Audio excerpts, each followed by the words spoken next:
So welcome to another London Self-Defense Academy video. So today we're going to go over some practical self-defense techniques which women in particular might find useful. So these techniques are designed to be used by people who haven't necessarily got loads of martial arts experience, so they're just practical and particularly useful for women who might often find that they're smaller than their attackers. Now, before we get started, ladies and guys as well, please remember that the use of these techniques, as with any other martial arts training that you might undertake, is not a substitute for taking normal safety precautions. So be aware of your surroundings, be aware of your belongings, and if you have the option to defuse the situation or to walk away, then that should always be your number one option. So with that, let's get started. So a very common attack that people are going to try, particularly if you've got your hair in a braid or in a ponytail, is the hair grab. So there's a two-step method that we're going to use to learn how to get ourselves out of a hair grab quickly and practically and safely. So step one is we want to break our opponent's posture. We want to destabilize him. And the way we're going to do that is we're going to bring this arm up and over, bend at the elbow, insert it into his elbow crease. Then we drop our center of gravity and we bring this arm down and close. So we pin it to our body. So as you can see, my attack is now completely off balance, he's destabilized, and we're ready to go to step two. Step two is the palm strike. So with our hand in this position, we want to bring it upwards and into our opponent's chin, like so. So we drop our center of gravity so we have as much force as we can, and then we just strike upwards and recoil. As you see, he's destabilized, he's down on the ground. Hopefully some of his teeth are broken and you can get yourself out of the situation as quickly as you can.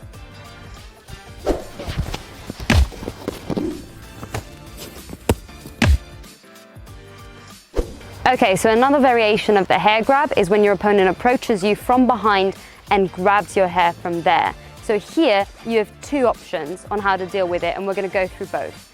So option number one, you grab the hand with the opposing arm, like so. You drop your center of gravity, and from here, it's exactly the same technique as we were discussing with the hair grab where your opponent is opposite you. So you would pivot round with as much power as you can, hand in this position, and palm strike straight to the chin and back. So option number two is, again, you drop your center of gravity and grab his arm with the same sidearm as your opponent. In this situation, it will be pretty awkward to try and turn around. I haven't got that much space to move my body. So what I can do instead is, keeping my center of gravity low, I step backwards and drive my elbow right into the solar plexus. Hopefully this is enough. If not, you're now in the perfect position to finish it off with a kick to the groin. And as always, get yourself out of the situation as soon as you can.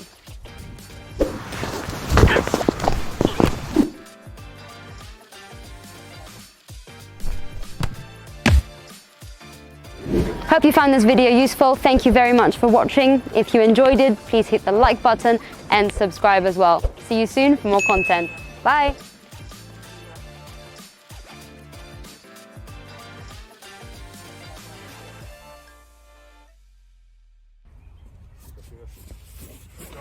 Oh, sorry, you okay? Yeah, you got it? Okay, yeah. It wasn't as bad as it sounded. Do we have this? Mm-hmm. Yes. Our video useful. I don't.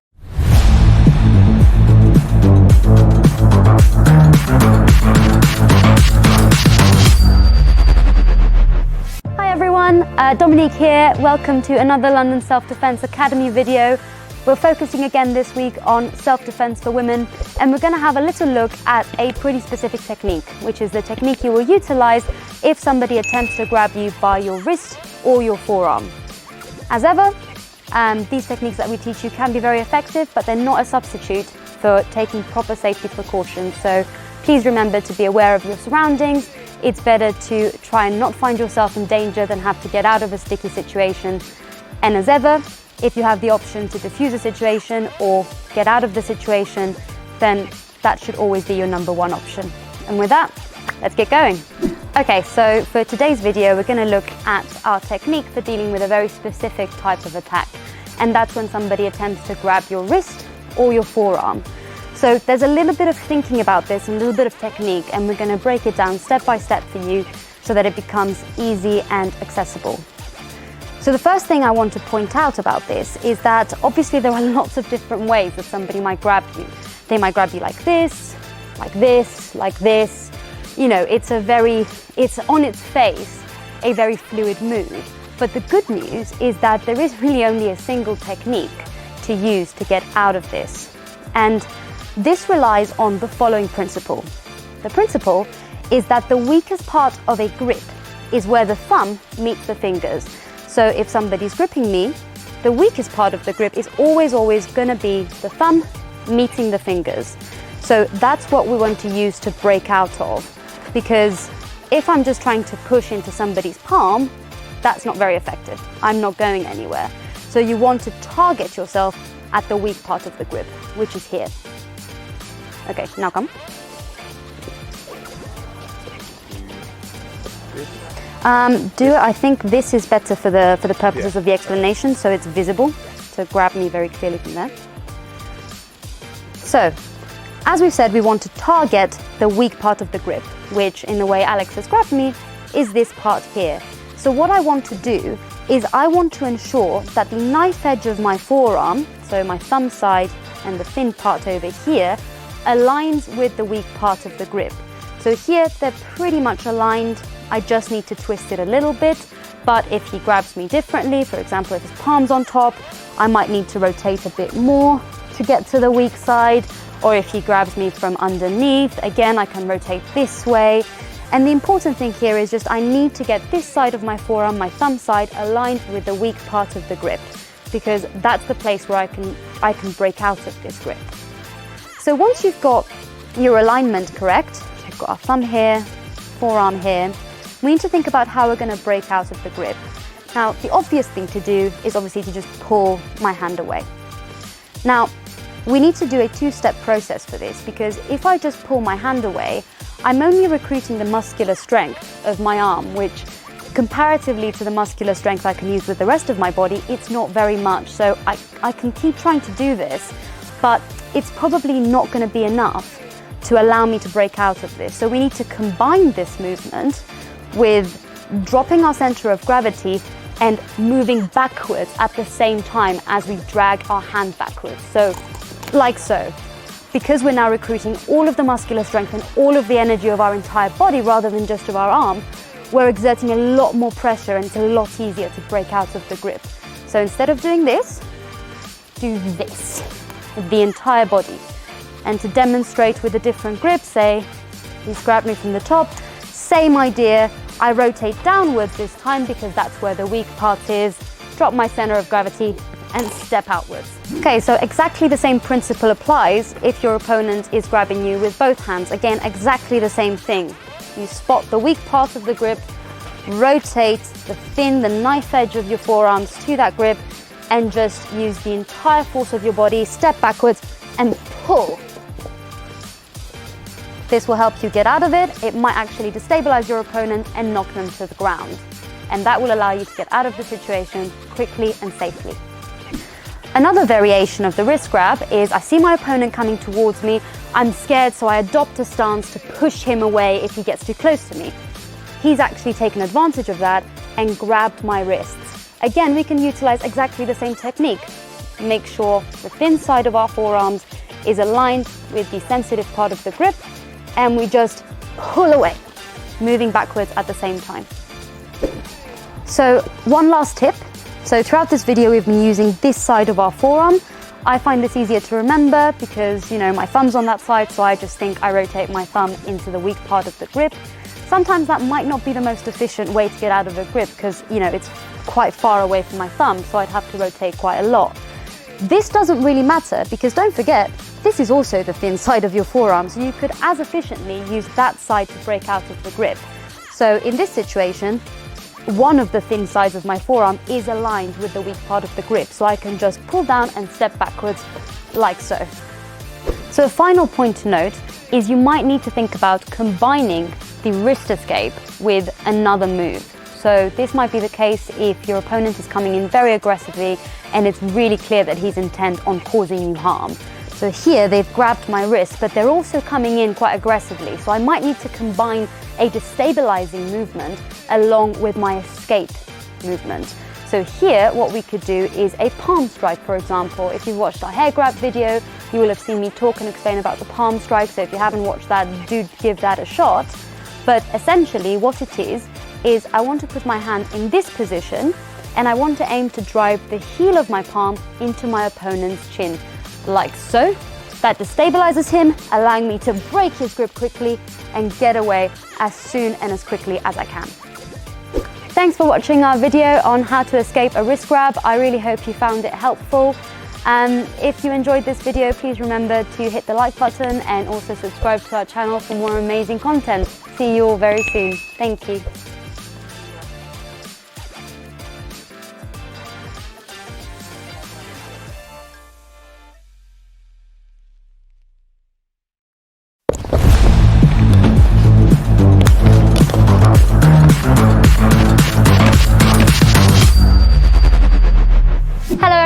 It's Dominique here. Welcome to another London Self-Defense Academy video. We're again focusing on self-defense for women. And today we are going to look at what to do, some practical steps that you can implement when your attacker has pushed you to the ground. Okay, so today we're going to be going through a situation where your attacker has pushed you or is intending to push you to the ground. We are going to walk through step by step what happens in this sort of attack. And at each step, we're going to look at practical steps and practical techniques we can implement to try and keep ourselves a little bit safer and try and get ourselves out of that situation. So I can see my attacker, he's coming towards me. I know he's about to push me to the ground. If I have time, and this is not always going to be an option, but if I have time and I notice that there's some sort of obstacle around, for example, a garden wall where I could hit my head and injure myself, I can try to at least step in a direction where I'm not going to injure myself when I fall. This isn't always going to be possible, but if you do have a little bit of time and you know that the inevitable is about to happen, try and secure a space where you can fall a bit more safely. Okay, so the attacker's come towards me. He's going to push me to the ground. I know this is going to happen. What can I do? If I can't prevent being pushed to the ground, I can at least try and control the way I fall. So the way you want to fall if somebody pushes you is you want to try and make your body into a concave shape and try and roll onto your back. The reason we try to do this is because you want to avoid falling flat and getting the wind knocked out of you, or perhaps falling flat and then knocking your head onto the pavement, onto the ground, or on something else, which will make you unable to take any actions following your fall. So the safest way to fall is try and roll onto your back. So I'll demonstrate this now. So I'm falling and I'm making my body into this concave shape, which will hopefully enable me to just roll onto my back, which is far safer than me falling flat and bumping my head. The second element to this that you should bear in mind is as I'm falling in this shape, I want to try and make sure that I break my fall a little bit so as to not roll over. So the way you would do that is as you're rolling, you extend the arms outwards and with a degree of force, pin them to the ground. What this does is it stops you from rolling too far backwards. So you're kind of stopping your momentum and controlling your descent.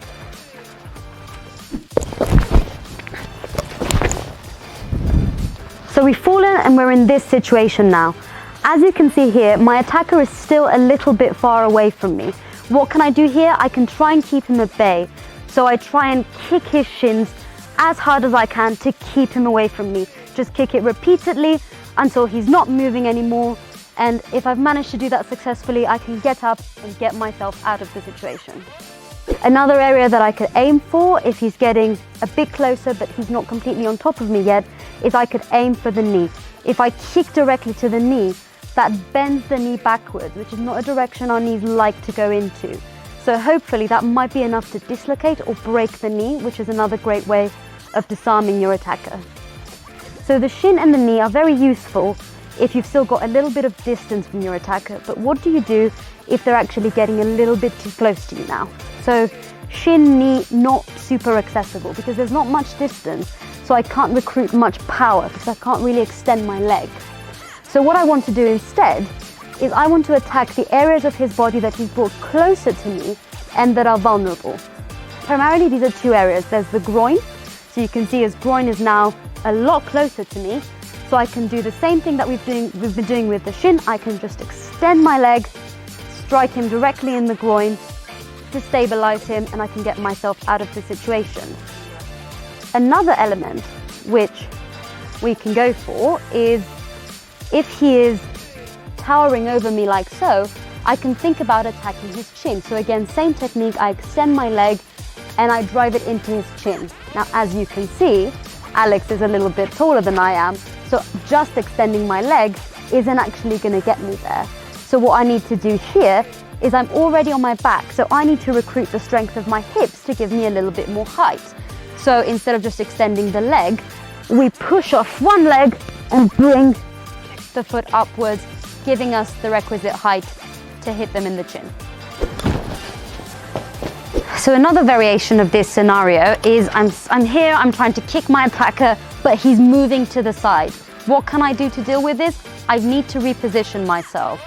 So what I need to do is I need to quickly move around like a little turtle and face my attacker again. This puts me in a better position to attack his shin, attack his knee, do a groin kick, or indeed go for the chin, depending on which height he is and the proximity.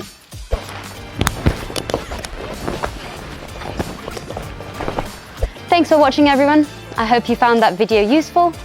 Obviously, remember that no matter how good you are at self-defense, it should never be taken as a replacement to taking normal safety precautions. So please mind your surroundings, please mind your belongings, and stay safe. If you enjoyed our content, please hit the like button and subscribe, and we'll see you again very soon. Thank you.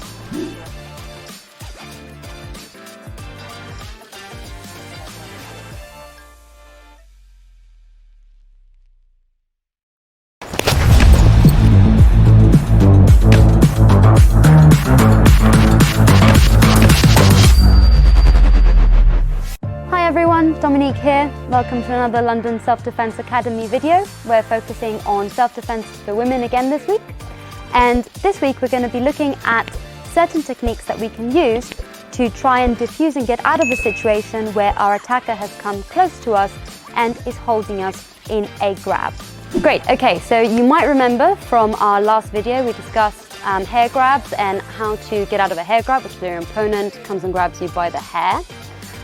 Today we're going to expand on that a little bit, and we're going to look at what we can do where perhaps you've been unsuccessful in getting out of the hair grab, or your opponents come in too quickly and too aggressively and they've put you in a much kind of stronger, more aggressive grab. So what would happen there would look something like this. So you see my opponent's connected with the back of my neck or my hair, and they've also grabbed me by the shoulder. So trying to get out of this is a bit awkward at the moment. So what can we do here? So step one, and you'll hear me saying this in almost every video we do that's got anything to do with female self-defense, which is we need to drop our center of gravity. So we need to bend our knees and bring ourselves closer to the floor. What does this do? This stabilizes us and makes us much harder to move around.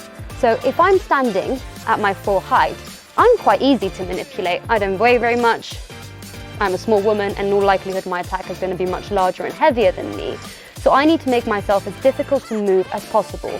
And I do that by stabilizing myself lower to the ground.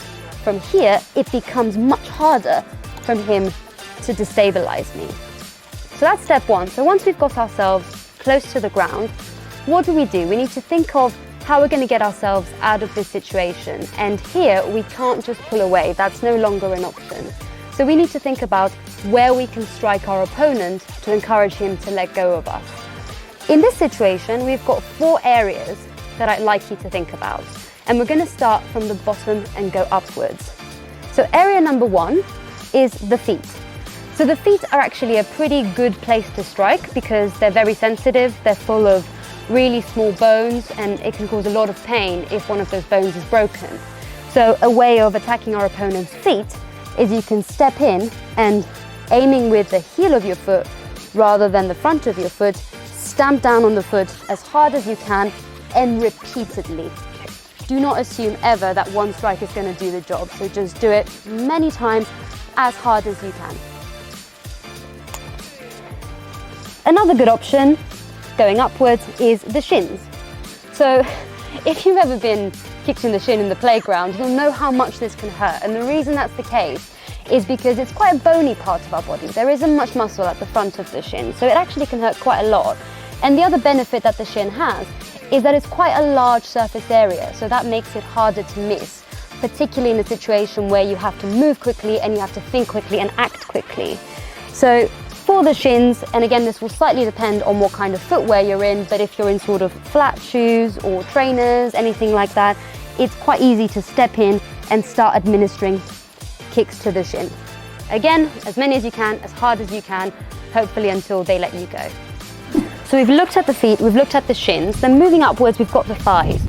The thighs aren't a very effective place to hit, mainly because they're quite muscly and potentially fatty as well. They're quite a soft area, so if you administer a strike to the hips and to the quads, it's not going to hurt very much. So it's not going to be a very effective way of forcing your attacker to let go of you. So we try and ignore the hips. And then the next area that's pretty vulnerable that we can go for is the groin. Now again, a successful and well-executed groin strike will be extremely effective, of course, because it's going to cause a lot of pain. However, we need to be a little bit mindful about the kind of technique that we utilize when we go for a groin strike. The reason for this is twofold. First of all, the groin is a relatively small area of our body. So in the heat of the moment where you're acting quickly, it can be quite easy to miss. And if you miss, particularly if your attacker keeps moving their hips, you're just going into the thigh. And like we said before, that's not going to be super effective. It's not painful enough. So, and the other reason, of course, is that a lot of attackers, if they're male, might be anticipating the fact that you might go for the groin. So they will shift to stop you from hitting that painful point. So what can we do to execute a groin strike more effectively? We can employ what's called a pendulum swing. So instead of just using our hand to punch directly at the groin, what we do instead is we extend our arm straight and drag it like a pendulum underneath the body, like so. This is pretty effective because regardless of whether you hit the groin with your fist or with your forearm, it's still going to be very painful. It's also much harder for my attacker to avoid a pendulum swing because even if he's swinging his hips, I can still slide in there and hit my target a bit more effectively. So when you're executing this, I want you to think about reaching your fist behind the other person. So don't just bring your fist up into the groin like this because you might miss again, but think about extending forwards and under so that you're aiming to hit with the forearm. So finally, a fourth area that's available to me to strike in this kind of situation is the solar plexus area. So this is quite sensitive again, and a successful strike will cause quite a lot of pain. Now again, there's a little bit of technique that we need to think about here.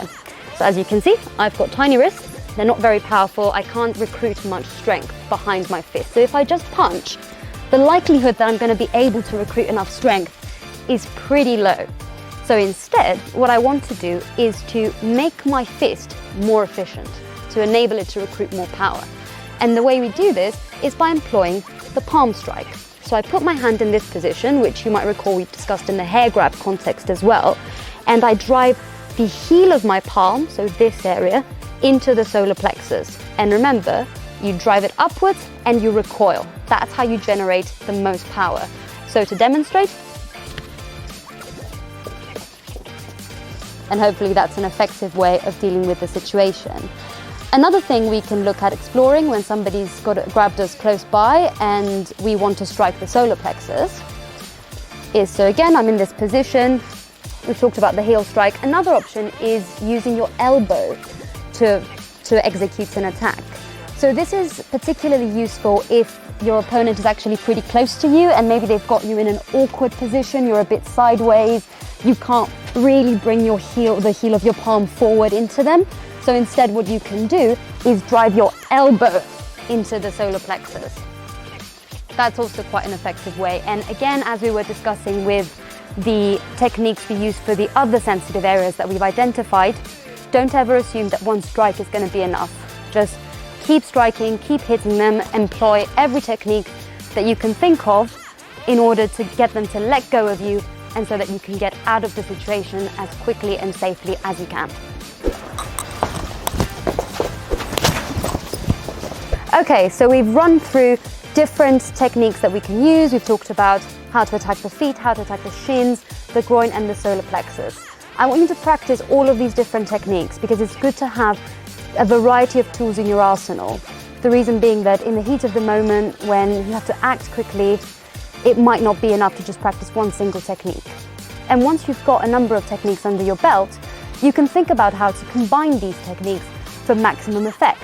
So, for example, a combination that I could do would be a pendulum swing plus an elbow to the solar plexus. So I just step in, do my pendulum swing, and also drive my elbow into my attacker's solar plexus. That would be an effective combination. Another combination that you could think about would be a stomp on the foot and a palm strike to the solar plexus, or an elbow, depending on your positioning. Play around with these techniques, see what works best for you. We all have things that we feel more comfortable with and less comfortable with, and the more prepared you are, the more chance you will have of successfully extricating yourself from an attack. Thanks very much for watching. I hope you enjoyed our video on these self-defense techniques. As ever, remember that self-defense techniques are a complement to taking normal safety precautions, so please be aware of your surroundings and keep yourself safe. Get yourself out of the situation as soon as possible if you can do so. I really hope you enjoyed this and you found it useful. If you did, please hit the like button, please subscribe to our channel, and we'll see you soon for more amazing content. Thank you.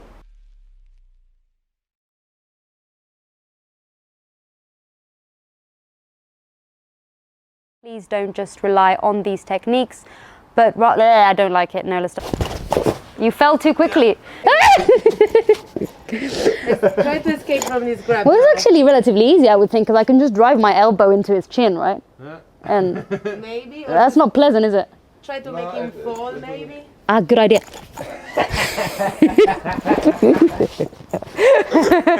As I can. It's really not doing very much. He's just literally dragging me along. Hi there, Dominique here, back with another London Self-Defense Academy video. We're again focusing on self-defense for women. And today we're going to talk through the top 3 self-defense moves to avoid. So I'm obviously not saying that there's no place for these moves in the world of women's self-defense.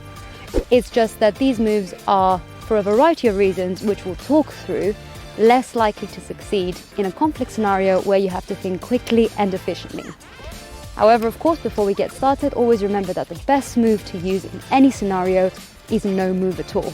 So if you can get yourself out of the situation without resorting to violence, you should absolutely go for that first. With that in mind, let's look at the top 3 moves to avoid. Okay, so our first one of our top 3 moves to avoid using is the push.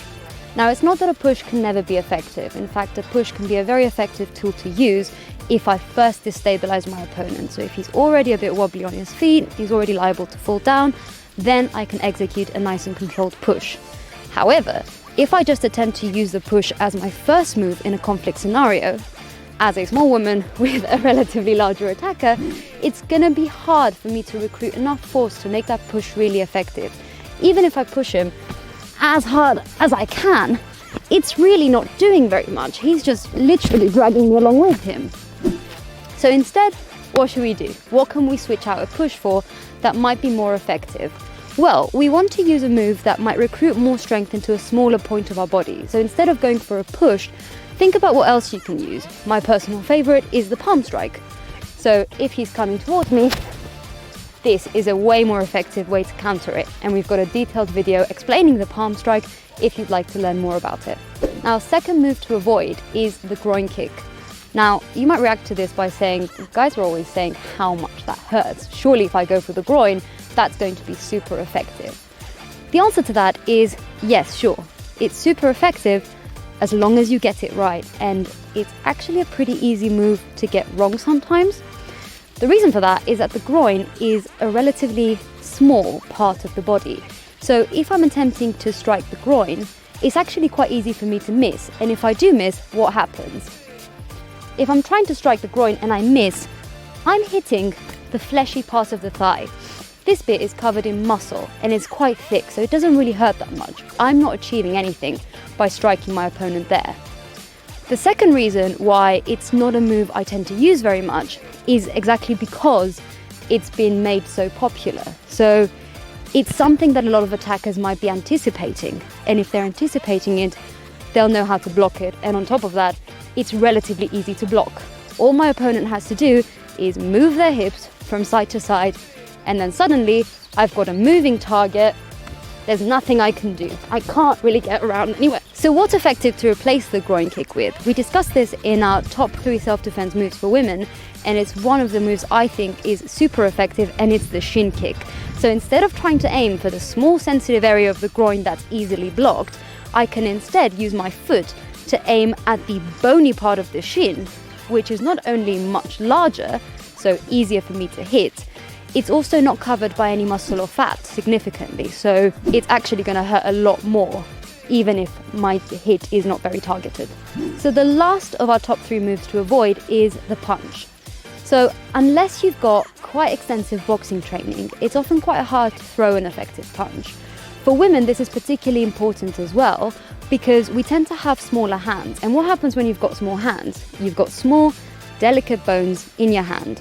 So even if you're quite effective at throwing a punch, and even if your punch is successful in actually hurting your opponent, what you might do in the process as well is either fracture or break some of the small delicate bones in your hand, and we don't want to do that. A good move to replace a punch with, and I talk about this all the time, is again the palm strike.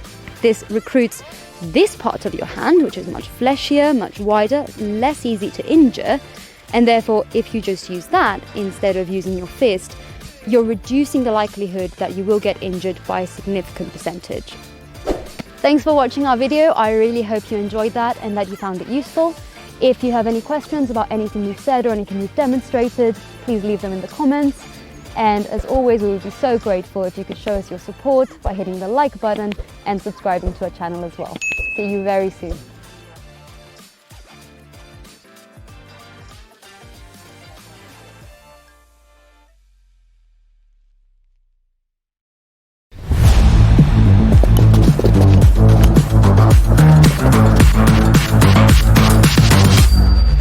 Hi there, Dominique here, and welcome back to another London Self-Defense Academy video, Self-Defense for Women. So today, we're going to be talking through the top 3 most effective self-defense moves for women. Not all moves are created equal, and when a conflict is escalating in the heat of the moment, you have to think fast, think on your feet. Some moves are going to be more effective than others, and we're going to break them down for you today. Let's go. So our first of our top 3 moves is the shin kick. This is the classic playground school kid move, and if you've ever been kicked in the shin, or even if you've bumped your shin against the coffee table or against the chair, you'll know it really hurts. This is because our shins aren't protected by any thick layers of muscle or fat, so generally when somebody strikes you there, it hurts quite a lot. And that's why it's such an effective move. So remember that in any conflict scenario, what we want to be doing is we want to be making the fight as short as possible and getting out of there as quickly as we can. We don't want to drag it out. And the shin kick is really ideal for that because it's a strong move that really can destabilize your opponent very, very quickly. So let's look at how to properly perform a shin kick. So the shin kick is super easy, super simple to learn. It's got 2 parts. Part 1 is we need to recruit strength and make sure we are balanced properly. So the way we do that is we make sure we bend at the knees and we lower our center of gravity to make ourselves harder to move around and give us more ability to balance on one foot. And the second part is really quite simple. If my opponent comes towards me and grabs me, I'm lowering my center of gravity and I'm using my toes and driving them into my opponent's shin. So there are 2 top tips here to perform a proper shin kick. Top tip number 1 is try and strike your opponent with your toes, not with the side of your foot. The problem if you use the side of your foot is that it makes your hip rotate outwards, and that makes it a lot harder to recruit the big muscle groups you need to get a lot of power behind your shin kick. So instead, always try to kick with your hips facing forward and pointing your toes into the opponent's shin. That helps you recruit the big muscle groups like the glutes, the hamstrings, your big calf muscles here, and it gives you a lot more power behind the strike. And the second top tip is that you should never assume that one strike is going to be enough. Always do repeated strikes until you destabilize your opponent. So don't just kick them and then wait and see what happens. Just keep kicking repeatedly until you've hopefully achieved your goal and destabilized your opponent. So our second top 3 move is the palm strike. This is a move where we use the heel of our hand, so this part here, to strike typically into our opponent's chin or into their nose. This is a fantastic move because it allows your hand to be in a much safer position compared to, for example, having your hand in a fist. And it also allows you to recruit more power compared to striking with an open palm. So why is it safer? So in our hands, we've got, as you can see, all of these delicate, very thin little bones. So if we curl our hand into a fist and then we drive that fist into something with a great amount of force, yes, we might injure our opponent, but we're also very liable to injure ourselves. In contrast, having our hand in this position and striking with this fleshy, muscly bit here, that means we're far less likely to injure ourselves, and that's why this hand position is preferred. So how do we perform an effective palm strike? Well, step number 1 is getting the hand positioning right. So to perform a palm strike, I want my hand to be in this position. So I'm flexing my hand backwards and exposing the heel of my palm, and I'm curling my fingers in slightly.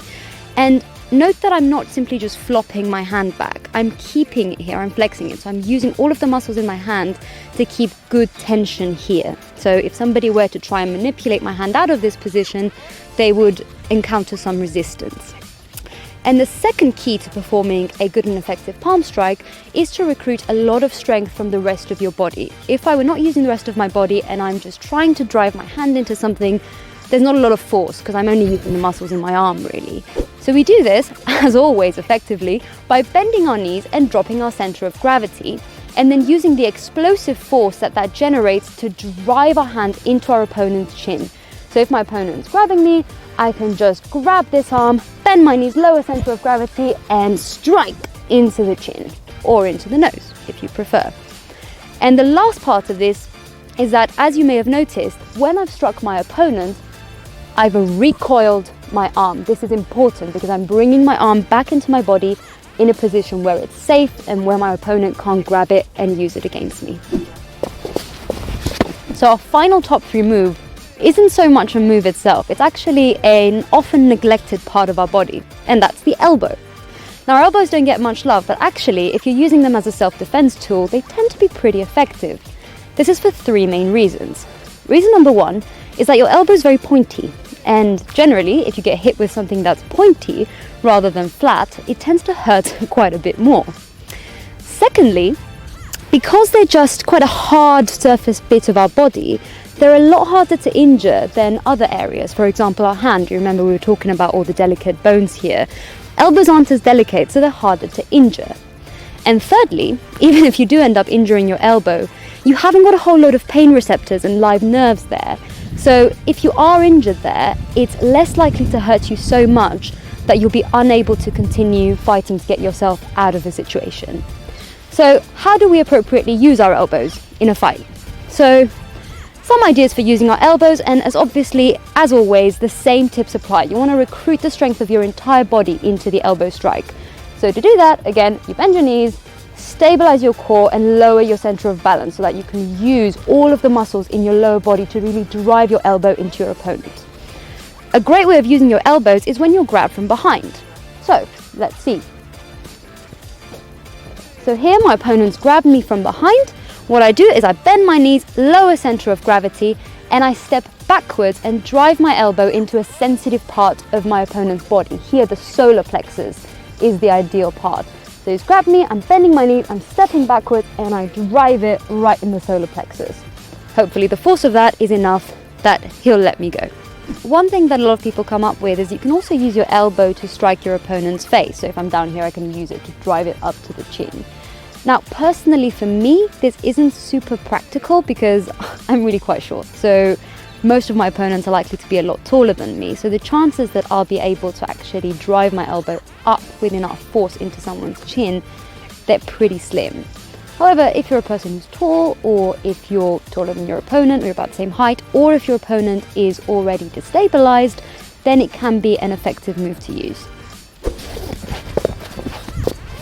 Right, so that was our video, top 3 self-defense moves for women. I really hope you enjoyed it. If you have any questions, please leave them for us in the comments. And if you liked our video, please give us a like and hit the subscribe button for more amazing content. See you again soon.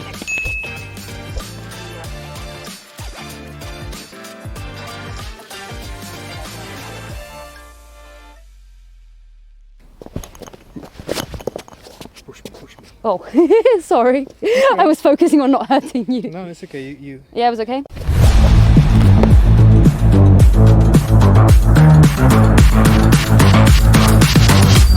Hi, it's Dominique here, and we're back today with another London Self-Defense Academy video. Today, we're going to look at a snazzy little move we can use to destabilize our opponent, make them wobbly on their feet, and hopefully put them in a position where we can either execute a follow-up attack, or we can just push them, enabling us to get out of a situation quickly and effectively. Let's break it down. Okay, so as we said, our goal here is to destabilize our opponent and put him in a position where we can follow up with a move that's hopefully going to make them tumble to the ground and allow us to get out of the situation quickly and efficiently. So let's see how we perform this move. So this move is ideal to use when my opponent has either grabbed me from my lapel, my shoulder, and the throat as well. It works the same way for all these variations.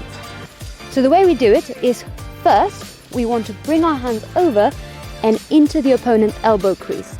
This is super important. They have to go into the elbow crease so that I can then break my opponent's straight arm grip.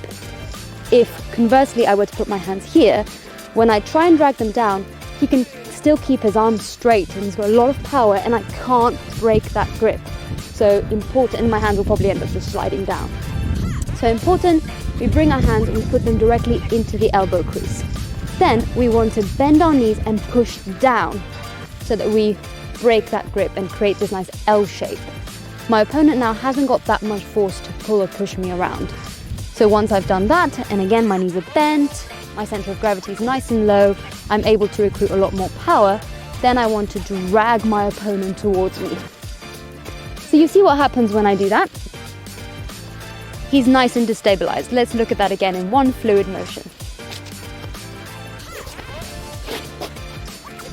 So you see that works really quickly, really efficiently. So what can we do? Once we've got our opponent in that vulnerable position where their head is lower to the ground, they're a bit wobbly on their feet, they're liable to fall down, what options do we have? So if my opponent is in this position, I've got quite a lot of flexibility to move here. I can release one of my arms and use it to bring my elbow to the opponent's face, potentially breaking the nose, so just like this. I can use my palm, put it in this position and execute a palm strike to the nose or chin, like so. Again, that's super effective. Or I could use other parts of my body as well. I could drag my opponent even further down and use my knee and drive it into their face, like so. So lots of options to use. Hopefully if you use one of these, then my opponent will fall to the ground, and that will allow me to get out of the situation quickly and safely. Another option that I have once I've put my opponent in a vulnerable position, if I'm not comfortable with striking to the face using the knee or the elbow or the hand, I can simply try to push them away so that I can then remove myself from the situation. So the way this would work, we start in exactly the same way, hands into the elbow crease, push down, drag towards us, and here, instead of striking, we free up one hand and we just push as hard as we can, and then hopefully he's on the floor and we're able to get out safely. Let's look at that again fluidly.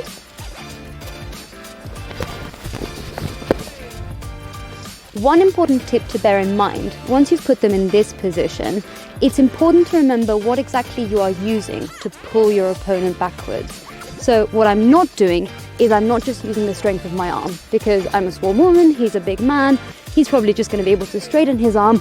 I'm not taking him anywhere. So instead, what I want to do is I want to recruit all the muscles in my lower body, these big strong muscles, the quads, the glutes, so so that I can add more strength into my move. So the way I do this is simultaneously, when bringing the hands into the elbow crease and pushing down, I'm bending my knees, I'm bringing my center of gravity lower. This makes me more stable and better able to use my legs. I'm also keeping my elbows nice and close to my body because it's easier to guide somebody around when I'm here than when I'm all the way up here. So elbows nice and close, knees nice and bent, lower center of gravity, and step backwards. So as we said in the beginning, this can be used for a variety of frontal attacks. We've been demonstrating so far using a lapel grab or a shoulder grab, but if somebody attempts to grab you from the throat, it's exactly the same technique.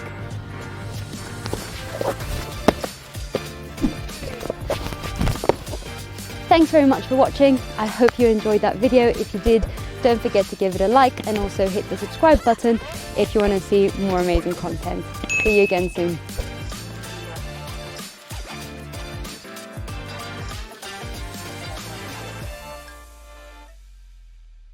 Hi there, Dominique here, and we're back with another, So if all I'm doing is this, without using anything else, that's not really using a lot.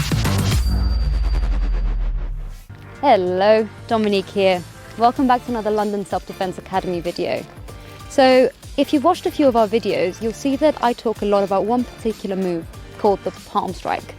This is where we use the heel of our hand to strike either at our opponent's nose or at their chin. It's a super effective move that can be used in a variety of scenarios and to deal with a variety of angles of attack. So it's worth breaking it down a little bit more. But first of all, let's look at some of the benefits of learning the palm strike. First of all, the palm strike is a really easy move to learn. The reason for this is that it's composed of essentially just two parts. It's just learning the correct hand position, and then it's learning about recruiting enough strength from your entire body to execute it in a strong and effective way. This makes it super accessible for beginners, so it's something that I always teach when somebody's starting their self-defense journey. The other reason, and this is again linked to how quick and effective it is to learn, is that because it's only a two-part move, it can be used very quickly, particularly in a conflict scenario where you don't necessarily have a lot of time to think about what's coming and what you're doing, compared to some other complex martial arts moves. Now, I'm not saying complex moves aren't effective. Of course, they can be super effective. However, if you really haven't got a ton of experience using more complex moves, or even using the particular complex move, or if your move is composed of 3-4 parts that you have to execute in order to do it efficiently, then you might not have enough time to actually use it. So it's good to have a move like the palm strike up your sleeve, which can be executed super quickly. And finally, the reason I love the palm strike is that it actually puts your hand in a much safer position, and it allows you to minimize the risk that you will be injured when using it. This is particularly true when we compare, for example, to having our hands in a fist. Because the palm strike recruits this bit of our hand, which is fleshy, it's bulky, it's less likely to injure compared to using the upside of our hand, which is covered in all kinds of small bones, very sensitive area. So while of course you can use your hand as a fist, you're liable to injure it much more likely than if you're using the palm strike. So now that we've looked at the benefits of learning the palm strike, how do we actually learn to do it? So as I've said, it's essentially a two-part move. And the first move you have to get right is the positioning of the hand. So my hand is effectively in this position. So what am I doing? I'm flexing my hand backwards, so I'm exposing the heel, which I'm going to use to strike, and I'm curling my fingers in slightly, like I were to do a little cat claw almost, but keeping the fingers together. And crucially, I'm not letting my hand flop about. My hand is stable, I'm recruiting all of the little muscles in my hand to keep it there, and if somebody were to try to manipulate my hand away from that position, they would encounter resistance. So I'm almost pushing without really moving my hand. So this is the right hand position to start with. What next? Next, we want to make sure that we're using an appropriate amount of strength. If I'm simply extending my hand upwards, even if I've got my hand in this nice position, I'm only ever using the muscles in my arm and my forearm, and they're not very big muscle groups comparatively. So if all I'm doing is this, without using anything else, that's not really using a lot of force, so it's unlikely to be an effective move in terms of destabilizing my opponent, allowing me to get out of the situation quickly. So what should I do instead? We're then focusing on our lower body. That's where all of the strength for this move comes from. And what do we do to recruit the strength from our lower body? It's pretty simple. All we have to do really is we bend our knees and we bring our center of gravity lower to the ground to prepare for an explosive move upwards. The easiest way to get this right is to think about jumping. If you really wanted to do the highest, most powerful jump you've ever done, what's the first thing you do? You bend your knees. You bend your knees and then you can explode upwards.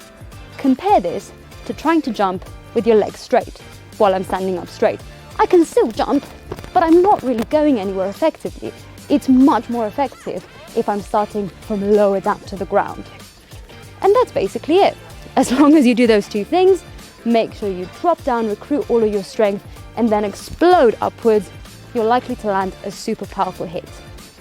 The last little tip that I want to give you about the palm strike is the recoil. What do I mean by recoil? I mean that after you've completed your strike, make sure you bring your elbow back close to your body. This does two things. The first thing it does is it actually tricks your brain into thinking you're doing something that's a bit more effective than what you're actually doing. Whenever your brain is cued to do something quickly, it's way more likely to do that with much more force. Compare that to when I'm just thinking of extending my arm, I'm instinctively going a lot slower. So it helps you do that. The second thing that happens is that it brings my arm back into a safe position. So if my arm's back here, I can actually use it again. If my palm strike's not effective, I can use it to protect my face, I can use it to block another strike. It's available to me again. Comparatively, if I were to leave my hand simply extended, that leaves it vulnerable for my opponent to grab and to use it. They can drag me to the ground, they can put me in an arm lock, they can twist me around, all sorts of unpleasant things. Remember to bring your hand back nice and close to your body to protect yourself. And that's it. As I said, super quick, super easy move. One last word of warning though. The palm strike is inherently quite an aggressive move because when done correctly, if you've hit your opponent's chin or your opponent's nose, you could be breaking their nose, you could break some of their teeth, so it's really quite aggressive. So make sure that when you're considering using this move, you exercise a good degree of judgment. The last thing you want to do is use a super violent move in a situation which wasn't likely to turn violent, because then you're always making things worse for yourself. So just remember to exercise good judgment, use it essentially as a last resort, and above all, stay safe. I hope you enjoyed this video. Any questions for me, please leave them in the comments. And if you enjoyed it, please hit the like button and also subscribe to our channel for more great content. See you again soon.